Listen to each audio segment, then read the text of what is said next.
안녕하십니까. 반갑습니다. 제마입니다.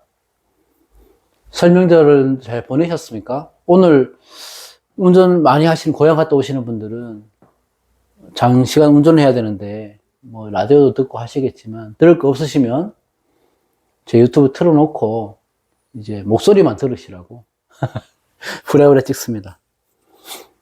오늘은 조금 심도 있는 거 할 건데 제가 이걸 깊이 있게 안 했더라고요. 이 격국용신 잡는 방법에 대해서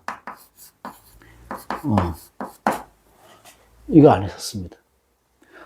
격국용신이라고 하는 것들은 자평진전에서 말하는 용신 구하는 법입니다.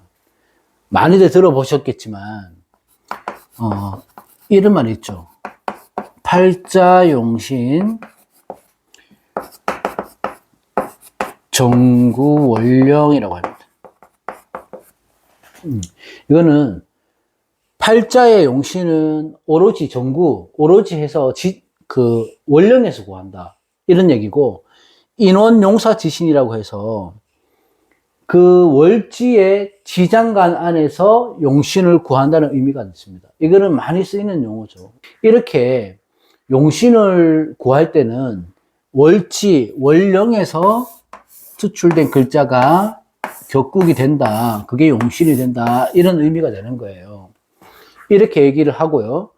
또 보통의 우리가 말하는 용신의 종류는 뭐 억부용신, 통관용신, 조후용신, 병령용신처럼 큰 틀에서 이렇게 나눌 수 있고 수없이 많아요. 여기에다 또 외격, 내격을 나누기도 하고 병격도 있고요. 뭐 종격이라든지 이런 것들. 그게 구분이 많은데 기본적으로 우리가 이 격국용신을 기본으로 가지고 가야지만이 다른 것들을 이해할 수가 있다. 이건 바탕이 돼야 된다. 이런 말씀을 드립니다. 그런데 이제 사주 공부를 좀 하시다 보면 이 격국용신이라든지 뭐 억부용신이라든지 이런 거 찾다 보면 그 구분이 조금 애매한 경우도 있습니다. 물론 사주에 따라서 조후를 중심으로 봐야 될 경우도 분명히 있고요. 그래서 무엇이 맞다, 이것이 무조건 우선이 돼야 된다가 아니고 좀 시야를 넓혀서 여러 관점으로 좀 살펴보는 그런 지혜가 필요합니다. 자, 월지에서 투출된 천간을 격국으로 정한다고 했는데 여기서 알아야 될 거는 뭐냐면 사길신과 사흉신으로 나눠요. 그러니까 사길신이라면은 네 가지 길이란 말이 아주 좋은 거죠. 그러면 이거를 재성, 관성, 인성, 식신 이렇게 이걸 사길신이라고 하고, 이 사흉신은 안 좋다는 얘기죠. 살상겁인 이렇게 보시면 됩니다. 자, 사길신은 재성, 정관, 인성, 식신을 사길신이라고 해서 좋은 격으로 보고, 사흉신은 이 살을 7살입니다. 편관, 상관, 겁재, 이거를 양인, 요렇게 사흉신으로 봐요. 사실 겁재하고 양인을 같이 보는 거죠. 그리고 이거를 예를 전에는 효신살이라고 효신이라고 해서 편인을 보기로 했었습니다. 그런데 이제는 편인은 그냥 인성으로 길로 본다, 이런 관점이 많습니다. 사길신과 사흉신을 나눠야 된다. 격을 나눌 때. 그건 좀 이따 제가 또 말씀드리겠지만, 그러면 내가 격을 나눴을 때 사길신은 우리가 순용을 해야 된다고 하고, 이게 용어가 어렵다 뿐이지 어려운 게 아니에요. 사흉신은 역용을 해야 된다. 이렇게 이제 기본 틀을 마련해 놓고 보라는 거죠. 자, 순용과 역용은 뭐냐 하면, 내가 격을 정했는데 제격이라든지 정관격이라든지 인수격이라든지 식신격이면 이거는 길신이기 때문에 보호해야 된단 말이에요.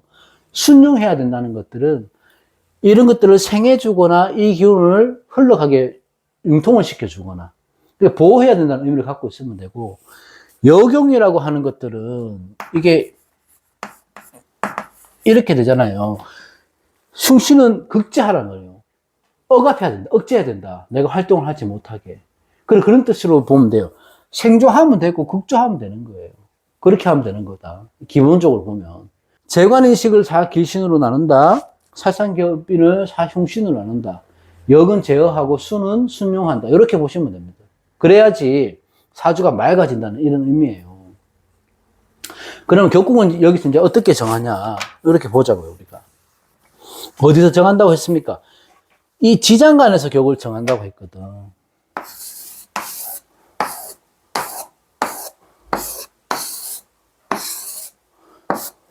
어디? 월지. 내가 태어난 월.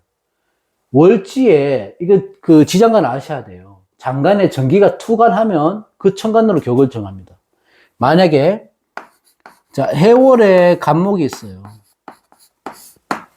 해월에 간목이 있으면, 자, 해 중에는 무, 갑, 임이 있잖아요. 요렇게 있으면 내가 여기 임수가 투출이 됐다. 그죠? 그러면 내 봉기가 투출이 된 거잖아요. 이쪽으로 해서. 그럼 이게 격이 되는 거예요. 그러면 인수격이 되는 거죠. 편인격이라도 해도 되고. 이렇게 되면 이것은 인수격이 되는 겁니다. 격을 잡을 때. 만약에 봉기가 여기서 토관되지 않았다면, 월령에서 토관된 것들을 우리가 격국으로 정한다고 말씀드렸는데, 보세요. 듣기 토관된 천간하고 상극하는 천간이 토관에 있다면은 다시 월지 봉기로 돌아가야 된다. 이게 무슨 뜻이냐 하면요. 보세요. 예를 들어 미월에 간목이 있어요. 그럼 정화가 투출됐죠. 그러면 미중에는 정을기가 있잖아요. 요렇게 있죠. 그러면 미중에 정화가 투출됐으니까 이거를 목생화니까 그냥 이거는 상관격이에요. 이렇게 보면 투출된 것들로 격국을 잡는다. 상간의 기운으로 살아가는 거잖아요. 그러면 여기서 천간에 무기토가 투출됐다. 그죠? 그러면 이때는 다시 무토, 그러니까 제격이 되는 거예요. 만약에 여기서 이게 없고 인성이 투출됐다. 인계수가. 이렇게 되면 상관격인데 잡히잖아요. 인성이 토관해서 상관을 잡히잖아요. 그렇게 되면 정화를 극하게 되니까 이거를 격으로 잡지 않고 그냥 그대로 제격으로 잡는다는 얘기예요. 이 부분은 의견이 좀 틀리기도 합니다. 선생님들마다. 중요한 거는 월지에 전기가 우선이 되고 전기가 없다면은 촉이든 역이든 투출된 글자를 잡는데 이게 피상을 받으면 월지 자체를 격으로 잡아도 된다 이 말입니다. 이게 또 하나 지지가 회국돼 있을 때 회국은 삼합을 말하거든요. 지지가 삼합으로 이루어졌을 때는 삼합돼서 변화된 오행으로 격을 잡습니다. 그걸 우리가 청하다고 하거든요. 깨끗한 걸로 격을 잡아요. 예를 들어서 을류일주 이렇게 있잖아요.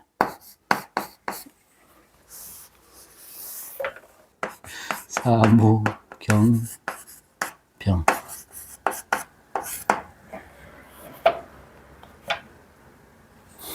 이렇게 있잖아요. 그러면 여기서 사유축의 삼합이 되니까 이 삼합이 격이 되는 거예요. 그러면 목생 금금옥이니까 평관격이 되는 거죠. 여기서 천간에 병화나 정화나 투출돼서 이 회국을 극하게 돼버리면 다시 월지의 본계로 돌아옵니다. 그러면 이거는 그냥 식상격이 되는 거예요. 이렇게 본다는 거죠.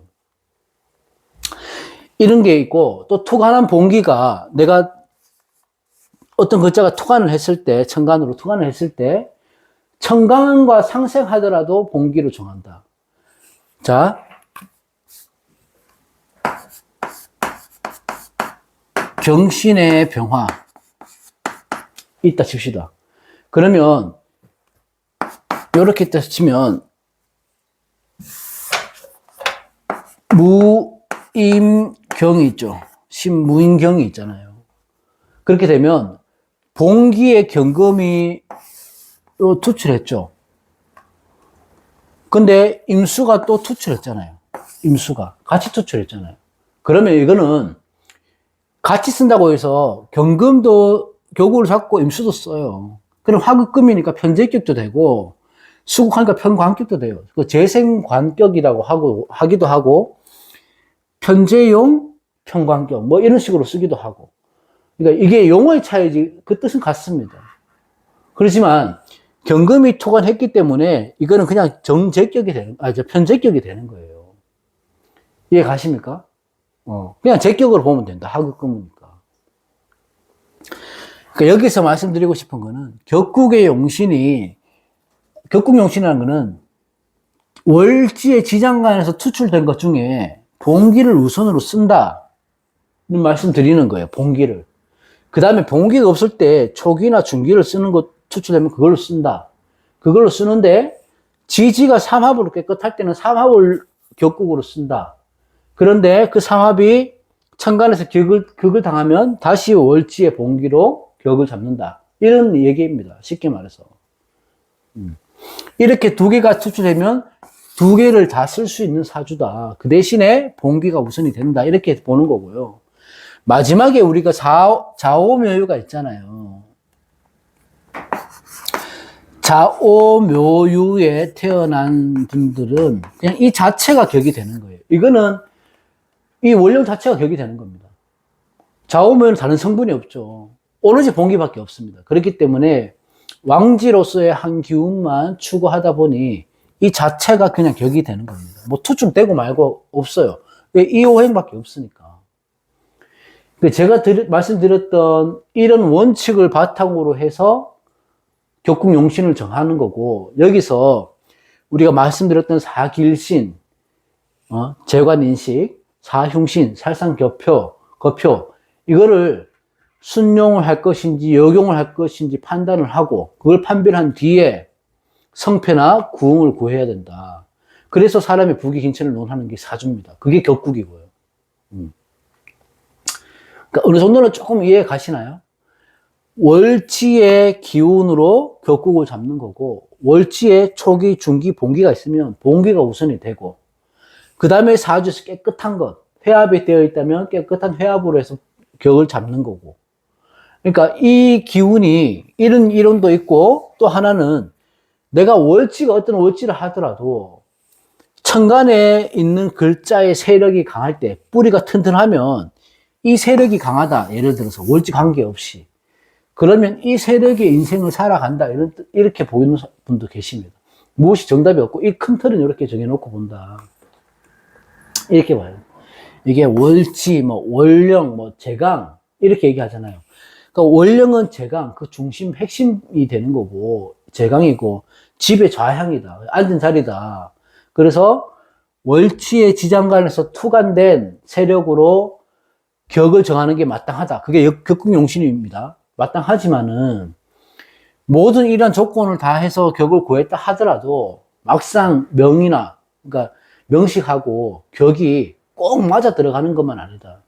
그건 내가 살아가면서 환경이나 주위 사람이나 부모나 이런 영향을 받기 때문이죠. 투출한 가장 세력이 강한 천간이 그 명을 주도하는 몸체가 되는 거예요. 내가 투출한 글자가 이 세력이 강하다면 이 세력을 중심으로 이 사주를 이끌어가는 거고, 그 속성이 되는 것이 격국용신입니다. 그렇게 용신을 정하고 내가 예를 들어서 인수격이다. 인수격이다. 격이 정해졌잖아요.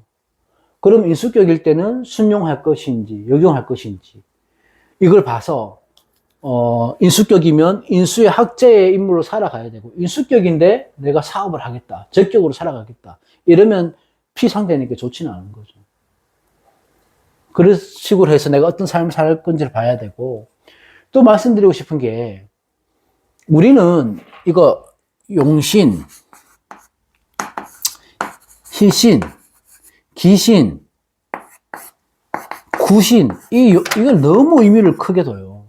딱 구분해서 또 용신은 무엇이고, 희신은 무엇이고, 구신은 무엇이고, 기신은 무엇이고, 한신은 무엇이다. 이렇게 구별을 하는데요. 이런 것들은 이제 제가 짧은 생각으로는 이 용어의 한계의 틀 안에 갇혀 있다. 이렇게 보는 거예요. 그냥 간단하게 보세요. 용신을 극하는 건 귀신이고요. 용신을 도와주는 건 희신이에요. 희신을 극하는 걸 구신, 이렇게만 구별하면 돼요. 그냥 길신, 흉신, 이렇게 놔도 뭐가 틀리냐고요, 이게. 그래서 어떤 내가 용어에 집착해서 그 틀 안에 갇히지 말고 그 뜻이 의미하는 바를 무엇인가를 알면 용신과 희신의 구별을 그냥 용희신, 기구신, 그 정도만 아시면 되는 거죠. 그래서 격국용신의 큰 범주를 놓고 억부나 병약이나 통관 이런 것들을 포함해서 이제 사주명을 읽어야 되는 게 맞고, 조후 같은 것들은요, 우리 격국용신과는 별도의 문제긴 해요. 이 사주는 자연학이고 계절을 중심으로 하기 때문에 조후가 틀어진 것은 조후가 우선해야 된다는 게 분명히 필요합니다. 한겨울에 태어난, 뭐 자월이나 추월에 태어났으면 우선 병정화를 우선 써야 되는 거 맞아요. 이게 내가 비옥한 땅에 태어났는데, 기토의 땅에 태어났는데 그 땅이 키울 수 있는 곡식이나 나무가 없으면 그 사람이 존재의 가치가 없는 거잖아요. 힘들어지는 거지. 그러니까 조후가 틀어진 것은 조후를 우선 맞춰야 된다. 그런 것들을 봐야 된다. 격국용신하고 별도로 필요하다. 그런 것들은 그렇습니다. 자, 정리를 하자면 제가 좀 버벅대긴 했는데, 격국의 용신은 원령에서, 원령 지장간에서 인원용사 지신, 지장에서 투간된 글자로 그 오행으로 그 격국을 잡고, 그 격이 사길신일 때는 순용을 하고, 사흉신일 때는 역용을 해서 그걸 용신으로 잡는다. 그렇게 풀이를 해야 된다. 그러니까 이렇게 물론 단순한 공식으로 갖다가 심오한 학문을 전부 나열하고 설명할 수는 없지만 어느 정도 이 큰 틀에서 원칙을 정해놓고 그 이치를 안다면은 명식을 읽어가는데 아주 편할 것이다. 이렇게 봅니다. 그래서 우리가 말하는 용신은요, 자평에서 말하는 용신과 뭐 적천수나 다른 데서 말하는 용신 개념이 틀려요. 자평에서 말하는 용신은 격국을 도와주는 걸 용신으로 보는 거고, 뭐 적천수나 뭐 이런 억부를 볼 때는 그 억부해주는 것들을 용신으로 보기 때문에 용신이 어떤 내가 관점에서 보는가에 따라 틀려집니다. 그러니까 용신이 무엇인지 시신이 무엇인지 기신, 구신, 한신 이렇게 나눠볼 필요가 없다는 거죠. 이게 그렇게까지는. 그래서 이제 명식을 읽을 때는 조금 틀에 갇히지만 마시고 좀 넓은 차원에서 시야로 보면 좋겠다. 이렇게 생각합니다. 자, 명절 남은 오늘 오후 시간 좀 여유롭고 편안하게 보내시고요. 제가 또 다른 주제로 찾아뵙겠습니다. 감사합니다.